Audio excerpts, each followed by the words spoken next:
자, 그럼 오늘 시장 여러 가지 이슈가 많습니다. 이분과 함께 싹 정리를 해보도록 하겠습니다. 데일리인트 IBK 투자증권 박근형 부장님 나오셨습니다. 어서 오세요. 네, 안녕하세요. 날씨가 많이 추워졌습니다. 그렇습니다. 좋습니다. 채팅창에 또 다른 별명이 등장했습니까?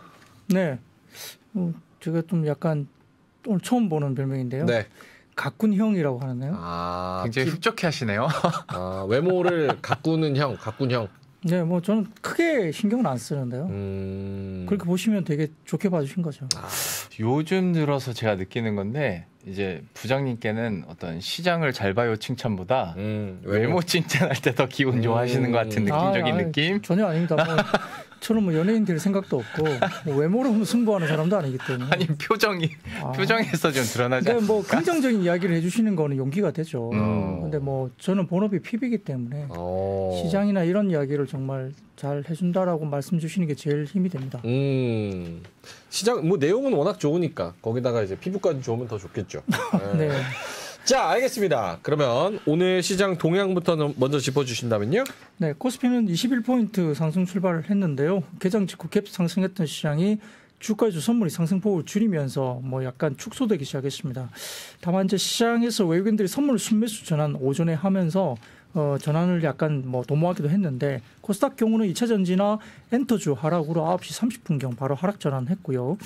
10시를 지나면서 시리아 동부 미군 기지 로켓 피습에 미군들이 사망했다는 속보 소식이 전해지면서 그때부터 다소 좀 주춤하기 시작했습니다. 기관 외국인 선물 순매도 전환하면서 경계 매물이 나왔고 코스피는 2,400포인트 지지력 테스트가 됐는데요. 코스피는 공매도 금지 이후에 잠깐 반등한 이후에 급감한 거래대금 그리고 예탁금에 대한 수급 요인 부재 속에 혼조세가 계속 나타나고 있는데 다만 외국인들은 뭐 11월 달 접어들면서 삼성전자와 SK하이닉스의 순매수가 일관되게 나오고 있습니다. 전체적으로 지금 시장은 12시를 지나면서 주가주 선물이 저점 확인하면서 반등을 시도했고요. 코스피도 잠깐 상승 전환하기로 했는데 외국인 현선물 순매도 속에 약보합세를 기록하면서 코스피는 역시 2,400포인트 지지력을 계속 테스트하고 있습니다.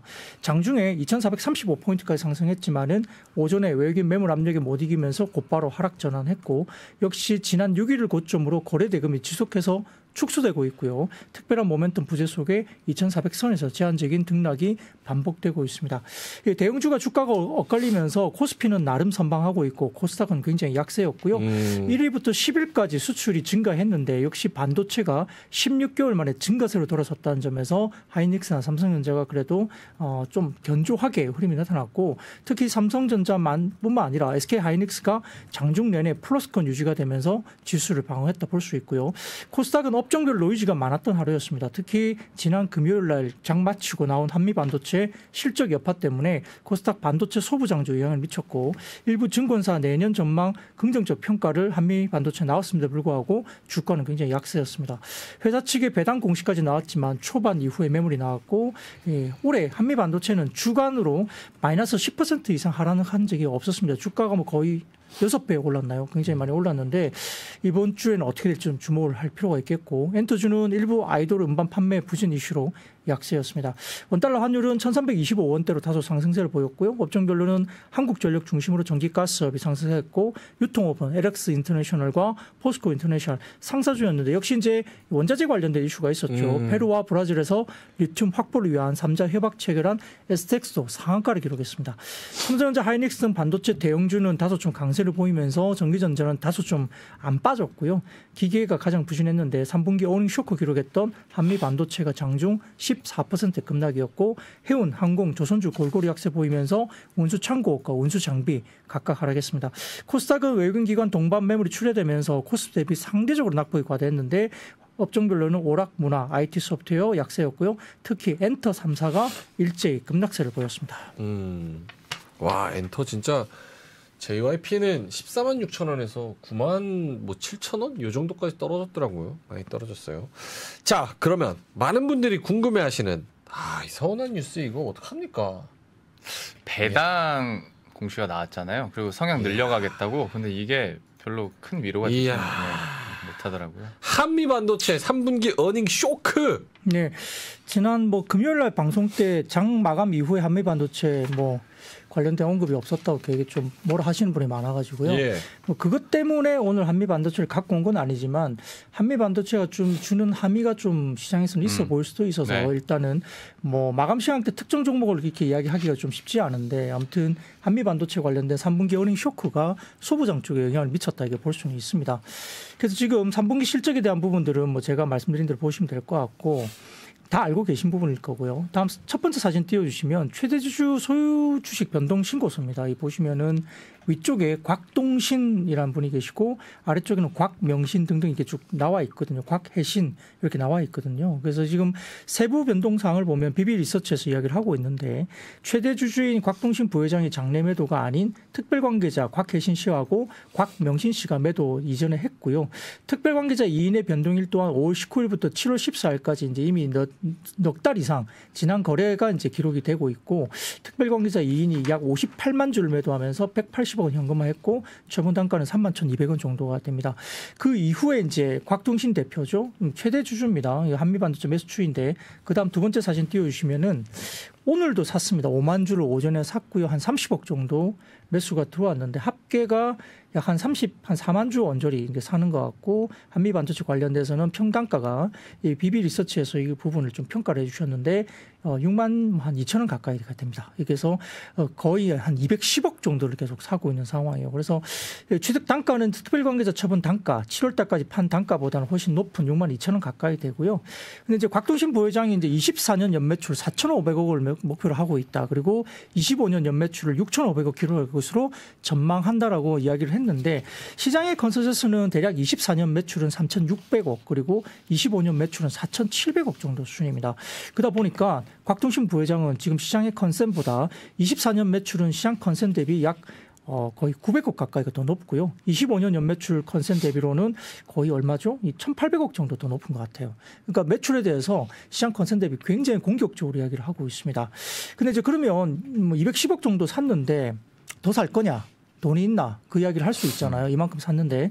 다음 사진 띄워주시면 이것도 BB리서치에서 제가 발췌를 해온 자료인데요. 곽 대표가 지난 HBSP 지분을 9월 달까지 쭉쭉 팔면서 시장에서 이제 매각을 좀 했죠. 9월 25일 기준으로 지금 변동 후에 가지고 있는 물량이 480만 주 정도 언저리입니다. 그래서 이 부분을 따지고 본다면 오늘 HBSP가 오늘 주가가 한 3만 5천 원대 정도 되거든요. 그러니까 이제 지금 만약에 남아 있는 게 480만 주로 가정한다면 이게 한 1,700억 정도 되나요? 추가적으로 남아 있거든요. 그래서 과거에 이제 이렇게 팔고 그다음에 이제 한미 반도체 매수가 들어온 거죠. 그러다 보니까 아직까지는 뭐 굳이 뭐 실탄을 꼭 확보를 하려고 한다면 HBSP를 팔고 일단 한미 반도체를 살 수도 있습니다. 근데 궁금한 게 이거 뭐예요? 네. 특별관계자 곽혜신 씨, 곽명신 씨, 네. 따님 뭐 친척 뭐예요? 정확한 관계까지는 제가 확인을 못했는데요. 나온 기사 내부적으로 이제 특별관계자니까 아마 가족 뭔가가 되겠죠. 그러면 가족은 이거 팔고 본인은 사고? 그럼 가족끼리 컨센이 엇갈리는 건가? 뭐 팔고 싶은 사람이 현금이 필요해서 팔았겠죠. 네. 뭐 지분 정리일 수도 있고. 그래요. 네. 뭐. 네. 불안하네.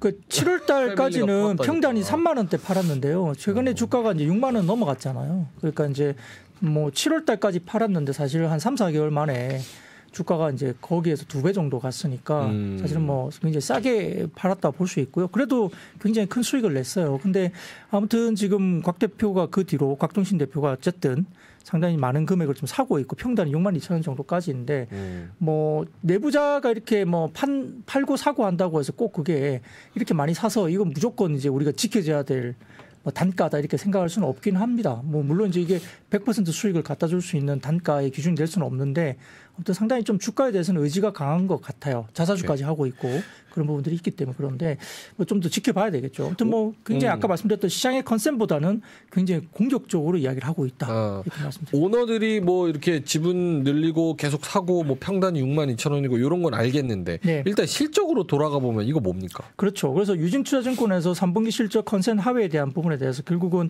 내부 회계 기준 변경에 따른 충당금이 한 4, 50억 정도 이야기가 된 거예요. 그러다 보니까 그 부분이 이제 일회성 비용이 들어갔고 그다음에 MSVP라 해가지고 마이크로소하고 비전 플레이스먼트라는 장비가 있습니다.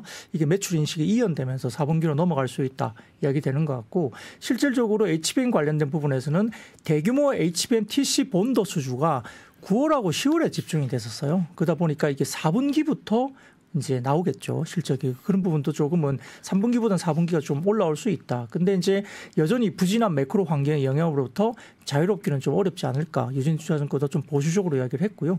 새로운 뭐 주력 장비인 HBM TC 본더와 함께 2.5D 본더 글라스 기판에 대응한 MSVP 장비 매출 증가로 매출 체질의 변화의 과정을 지나고 있는 과정은 굉장히 좀 긍정적으로 평가를 하기도 했습니다. 근데 이 부분이 이제 중요한 게 아니라 그러면 현재 주가가 빠진 것이 밸류에이션이나 이런 부분에서 뭐 타당한가, 주가가 올라갈 수 있는 룸이 있는가 부분이잖아요. 삼성증권에서 오늘은 이례적으로 목표 주가 상향 조정을 7만 원대 중반 정도까지 목표 주가를 상향 조정했습니다.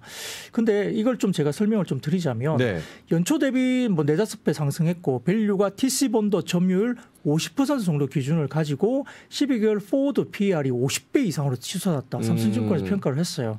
실적 부진과 높아진 밸류에이션 부담은 차익 실현에 강한 매개체가 될 수도 있다고 판단했습니다. 그래서 단기 주가 부진의 배경으로 충분히 작용할 수 있다고 삼성증권도 코멘트를 했는데 하지만 주식에 대한 관점이 비관으로 바뀌기엔 조금 이르다라고 보는 것 같은데요. 결국 뭐 가격적인 측면에서는 HBM3E로 전환했다는 장비 단가 상승 기대감이 있고 퀄리티 부분에서 측면에서 기존 고객 SK 하이닉스향 장비 공급 확대, 그러니까 추가 수주 기대감 그리고 고객사 확대에 따른 HBM용 TC 본더 점유율 확대 기대감. 그러니까 고객사 점유율 확대 뭐 그것뿐만 아니라 추가적인 고객사, 뭐 삼성전자 등을 아마 내부적으로 좀 고민을 하고 있는 건지 모르겠습니다만 그걸 조금 더 열어놓는다는 코멘트를 했어요.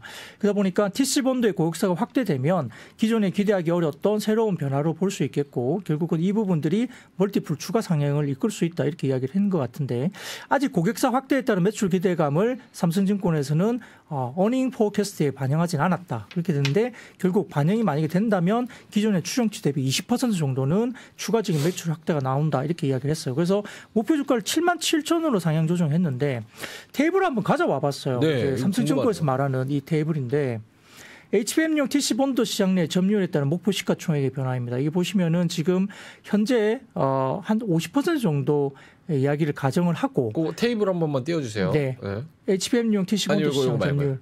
네. 오케이. 네, 이겁니다. 그 위쪽에 빨갛게 네모나게 된 게 지금 현재라는 거예요. 네. TC 본더 점유율 50% 가정에 목표 밸류가 한 40-50배 정도 되거든요. 그러다 보니까 현재 이렇게 한 6천억 먼저 이렇게 되고 있는 거죠. 현재 시총이 그렇다는 거예요. 근데 이제 만약에 TC 본더 관련된 점유율이 80%, 삼성증권에서는 역시 예전에 이제 이 관련된 그 리포트를 찾아보니까 하이브리드 본더가 결국은 나온다는 거죠. 그래서 하이브리드 본더가 새롭게 적용이 될 텐데 아마 내년 내후년 적용될 텐데 가격적인 이슈 때문에 하이브리드 본더가 시장에서 차지하는 비율이 20% 미만으로 될 것이다.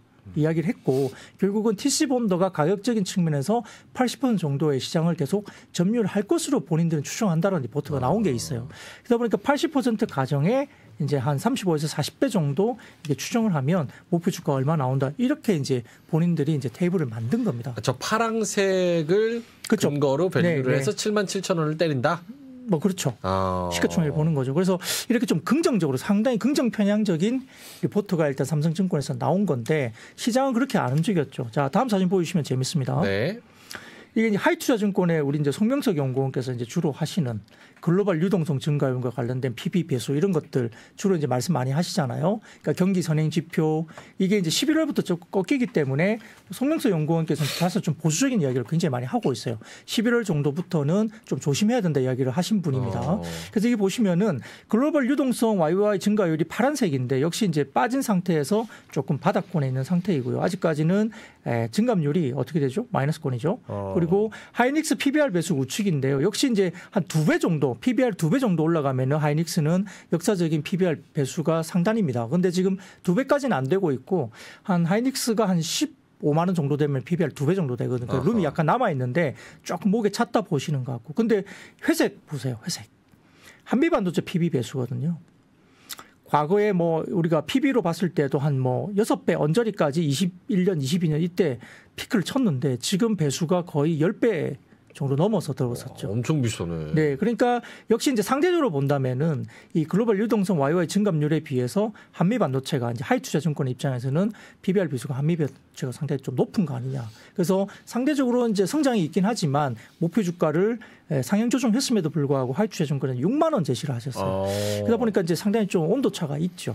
뭐 이런 부분들이 이제 시각에 따라 반도체에 대한 부분에 대해서 긍정적으로 보는 어떤 리서치가 있고 약간 지금 신정에서 좀 비싸다. 뭐 그런데 제가 봐도 일단 뭐 한미 반도체 좋은 건 알겠는데 네. 정말 이제 아까 곽 대표이사가 부회장이 일단 이야기하는 정말 시장의 가이던스 대비 그렇게 높은 매출이 정말 실현이 된다면 24년, 25년에 실현이 된다면 현재 밸류가 확 빠질 거잖아요.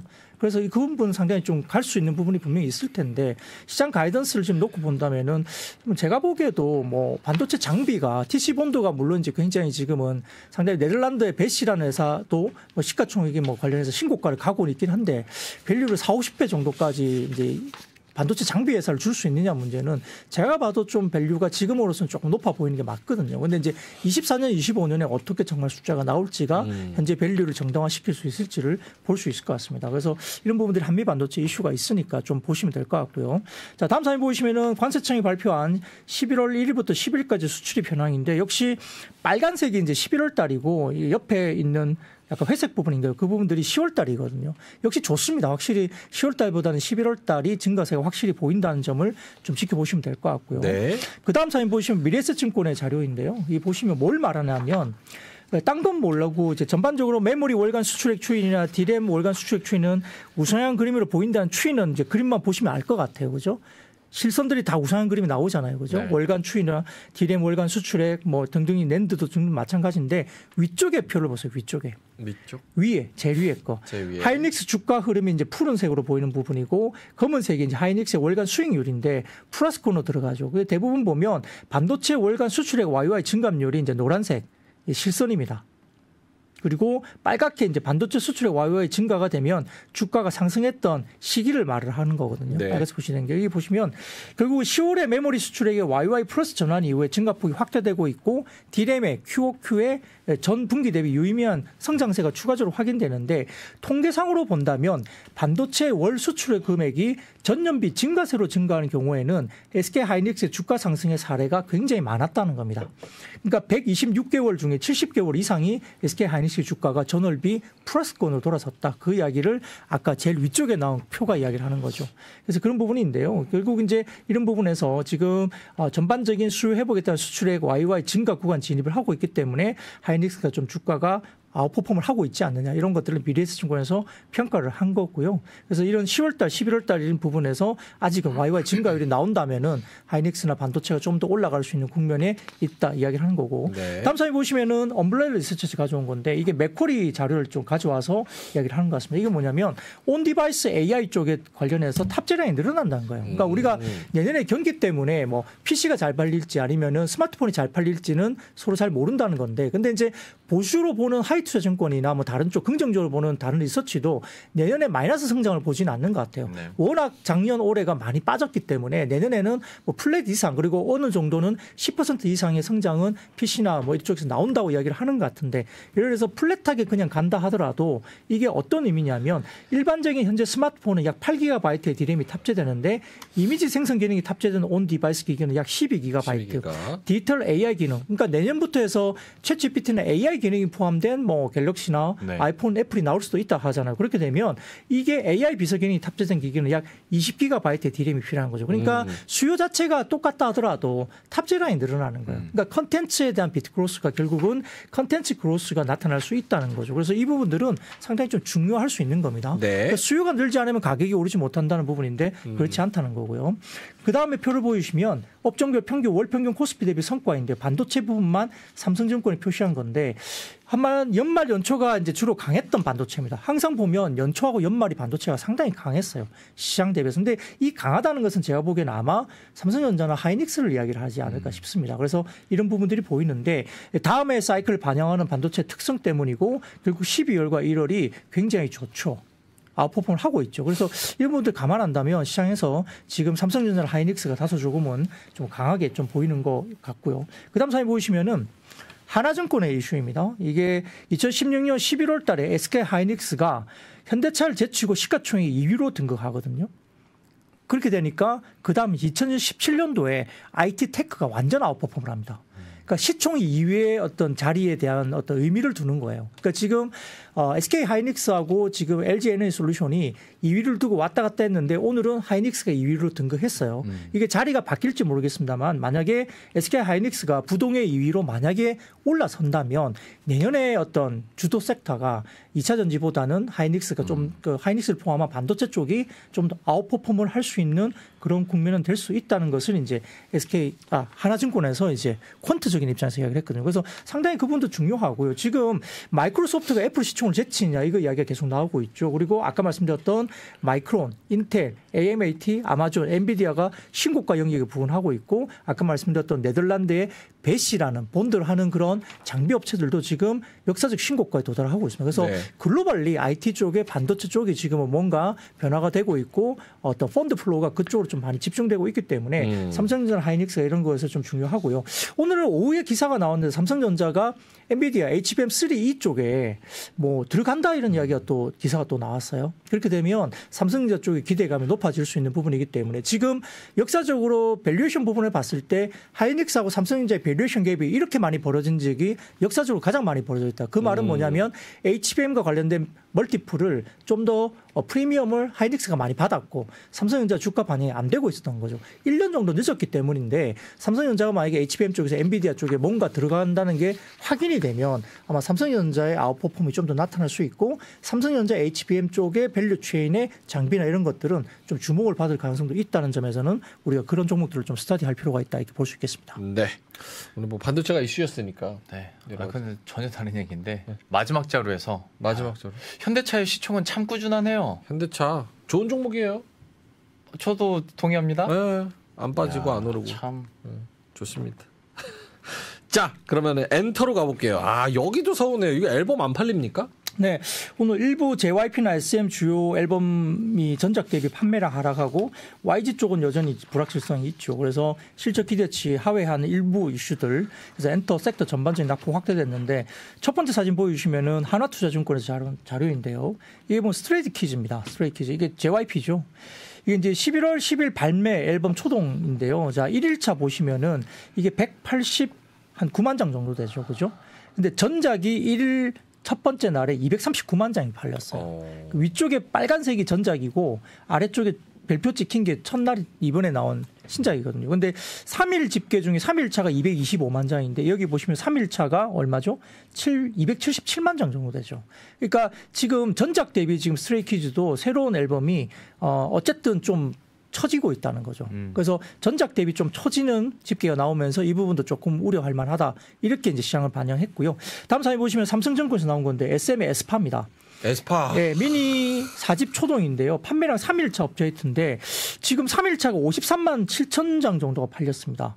근데 미니 3집 그 전에 게 3일차가 한 70만 장 가까이 팔렸거든요. 그러니까 지금 이게 거의 한 3분의 1 토막이잖아요. 물량 자체가. 그죠? 그러다 보니까 3일차 별로 오르진 못하고 있어요. 지금 첫 번째가 52만 9,900장. 그러니까 뭐 거의 53만 장 정도 팔았는데 지금 3일차까지 갔는데 별로 안 오르고 있습니다.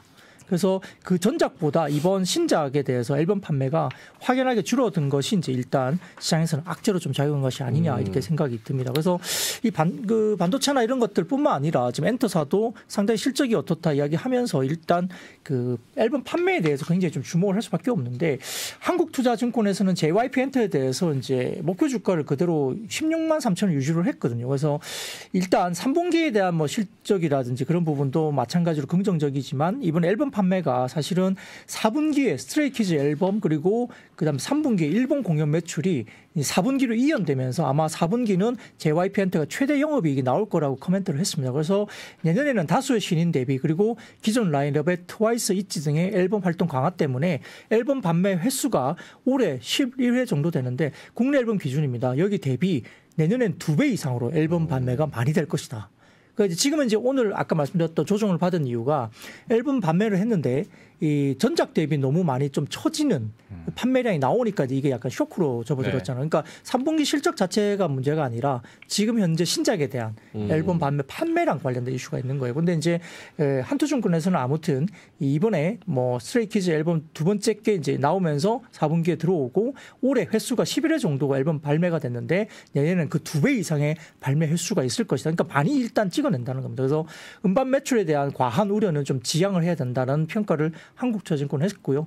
내년 연초에는 비추어, 디지털 싱글, 뭐 새롭게 상당히 좀 뉴진스와 비슷하게 주목을 받고 있는 글로벌 프로젝트죠. 그래서 상당히 그쪽도 괜찮을 것 같고 1분기 일본, 중국의 보이그룹, 2분기 한국 보이그룹 데뷔도 예정되어 있기 때문에 신규 이제 그룹이 상당히 좀 많이 있다라는 거죠. 그래서 미국 공연 파트너사의 장기 파트너십 체결 때문에 공연 계약 구조도 개선되고 수익성 상승도 된다. 이런 부분에서는 내년에 OP가 2,390억대까지 전망을 했습니다. 그래서 올해 대비 약 29% 영업이익이 더 증가하는 것으로 추정을 했고요. 여기에 따라서 그 낮은 신인 기대치 때문에 추정치 상향 여력도 충분히 더 있다라고 평가를 해서 오히려 좀 긍정적으로 평가를 했는데 아무튼 상반기에 역대급 앨범 관련된 판매량이 나왔어요. 네. 그 3분기에는 기존의 아티스트들 공백이 있었고 4분기 정도부터는 이제 기존 아티스트를 컴백을 하는 시기인데 일단 스타트에서 아까 말했던 스트레이키즈나 그다음에 에스파가 다소 좀 전작 대비 조금은 부진한 초기 앨범 판매량이 나오면서 주가들이 빠졌는데 실제로 정말 얼마나 팔린지가 봐야 될 것 같아요.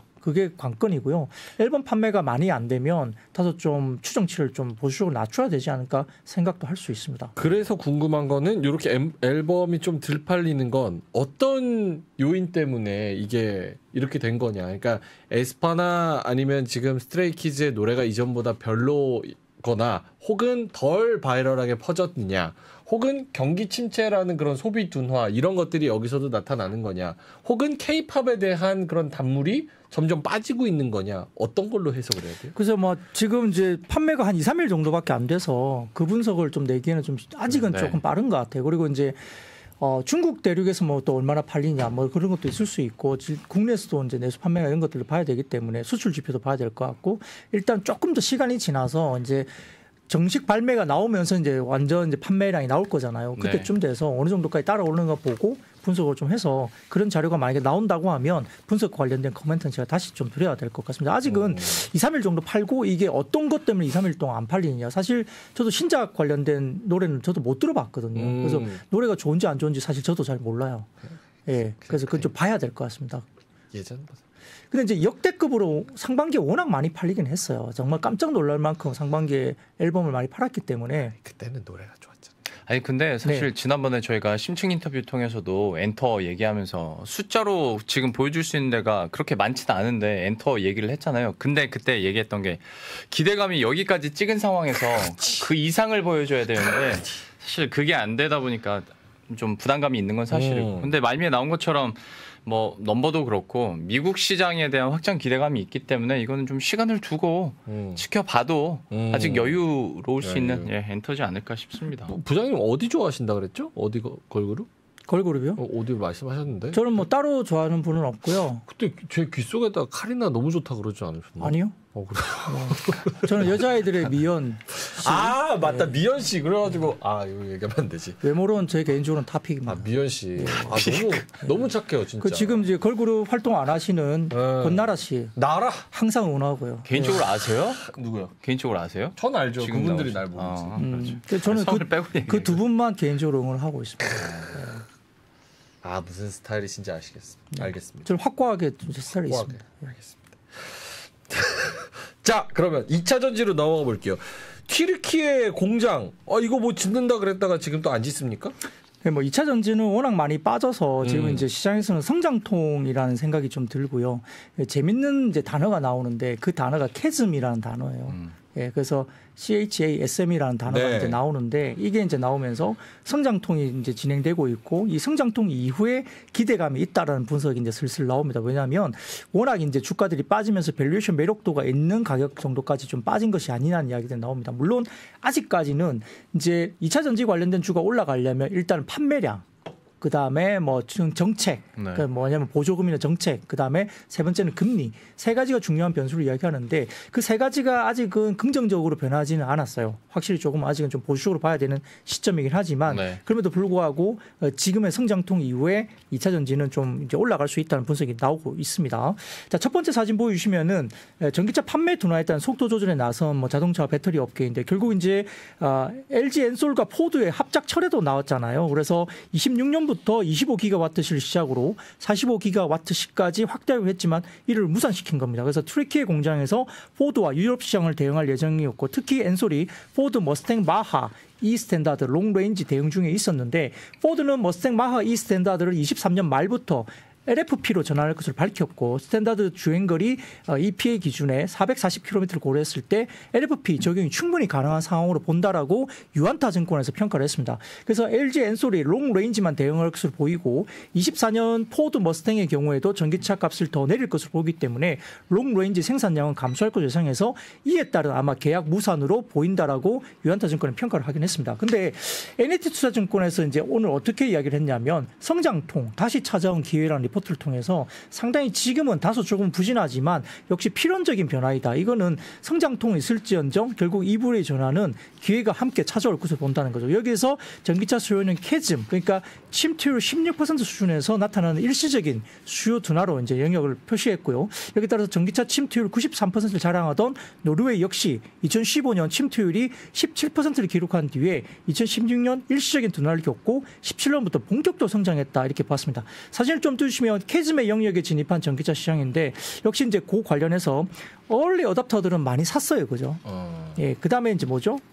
얼리 메조리티 좀 이제 빨리 사는 사람들 실제 그 다음에는 뭐죠? 실제 수요가 이제 그 다음에 돌아오는 거예요. 그래서 실제 빨리 들어오는 부분들은 이미 어느 정도 수요가 됐고 가격을 계속 내리면서 실수요를 계속 이제 확장을 하고 있는데 거기에서 캐즘의 영역에 들어갔다는 거죠. 그래서 오른쪽 보시면 노르웨이 쪽에서 2015년도에 침투율 17% 정도 가니까 그 다음에 다시 빠졌어요 수요가. 네. 그러고 난 다음에 그 캐즘에 대한 영역에서 주춤하다가 그 다음부터 쭉 이제 치고 올라간 것을 봤다. 그래서 수요 관련된 부분에서 가격이 빠지고 금리가 빠지고 인프라가 늘어나는 24년에 수요 회복을 위한 전제 조건을 가지고 있다고 봤습니다. 그래서 결국은 판가인데 리튬 업체들의 손익 분기점이 14에서 14만 위안 정도 수준입니다. 톤당입니다. 그게 이제 달러로 바꾸면 18에서 20달러 정도 수준인데 톤이 아니라 킬로그램입니다. 죄송합니다. 킬로그램당 13만에서 14만 위안 그리고 달러는 18에서 20달러 정도 수준인데 현재 리튬 가격의 하락은 추가적으로 빠진다면 20% 내로 제한적이다. 왜냐하면 지금 이제 위안으로 따지면은 한 16만 위안 언저리거든요. 그래서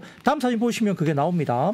하나증권에서 나온 이야기인데요. 리튬 중국 스팟 가격 추이가 이제 BEP 손익 기준에 거의 다 왔다는 겁니다. 그래서 여기서 빠져봤자 얼마 안 남았다는 거고요. 오른쪽 보시면 주요 리튬 업체 손익 분기 추점인데 알버말이 약 킬로그램당 23달러. 그러니까 한 20달러 정도 수준에서 대부분 맞춰진다는 건데요. 지금 이 부분 관련해서는 추가적으로 빠질 만한 자리가 크게 없다는 거죠. 예, 그리고 아마 IRA 관련해서는 보조금 10% 인상 효과가 되는 것이고 스텔란티스도 아마 내년부터는 EV 10종 정도가 출시된 계획이기 때문에 주력 공급사는 SDI하고 에코프로 BM의 수혜가 예상된다 이야기를 했습니다. 다음 사진 보시면 하나증권에서 탄산 리튬 가격인데 톤당 15.85만 위안 그러니까 이제 거의 16만 위안 조금 아래로 내려갔는데 내려갈 자리가 크게 안 보이고요. 다음 사진 보시면 키움증권에서 나온 이야기입니다. 탑 브랜드 관련된 그 이야기인데요. 여기 보면 수요 둔화에도 불구하고 1월부터 9월까지 미국의 누계 EV 등록 건수가 85만 2,904대 전년 대비 61% 증가했고요. 점유율 7.4% 전년 대비 2.2%포인트 상승했습니다. 뭐 이렇게 봤을 때는 대부분 시장의 7.1% 정도 누계가 7.4%까지 올라오고 있는데 역시 예상 대비 좀 완만한 상승세이긴 하지만 생각보다 수요 둔화 우려가 그렇게 크지 않을 수도 있는 거고 계속적으로 점진적으로 상향 조정이 되고 있는 부분 때문에 결국은 27년까지 향후 3년간 EV 신차 출시가 굉장히 많아질 것이다. 그래서 이 부분은 수요에 대한 기대감이 여전히 남아있기 때문에 캐즘이라는 영역이 좀 지나고 나면 아마 좀 올라갈 수 있고 근데 평가로 봤을 때 지금 2차 전지 관련된 양극재도 마찬가지고 밸류에이션이 좀 매력적인 가격권까지 와 있다라는 평가도 일부 있는 것 같습니다. 요거는 자료가 숫자가 꽤 많기 때문에 요거 신의 자료실에서 한번 다운 받으셔서 읽어보시면 굉장히 좋을 것 같습니다. 2차 전지 관련한 여러 가지 뉴스들 여기까지 할까요? 네. 네, 알겠습니다. 자, 그러면 이제 심층 인터뷰의 뒤에서는 우리 중국 얘기, 예. 중국인들이 와가지고 결국 얼마나 어떻게 소비하느냐 요 얘기 할 거니까요. 우리 박근형 부장님과는 여기서 인사를 드리도록 하겠습니다. IBK 투자증권 박근형 부장님이었습니다. 고맙습니다. 고맙습니다. 장 시작 전부터 종료까지 쏟아지는 수많은 뉴스와 정보들. 이 중에서 어떤 것이 투자에 정말 도움이 되는 정보일까요? 3프로의 증시 셔터맨 박근형 마스터가 직접 정보를 선별하고 투자의 힌트를 드립니다. 시간도 아끼고 투자 아이디어도 얻는 시간, 박근형 부장의 마켓 힌트와 함께 하세요. 자세한 사항은 3프로 TV 앱과 홈페이지를 확인하세요.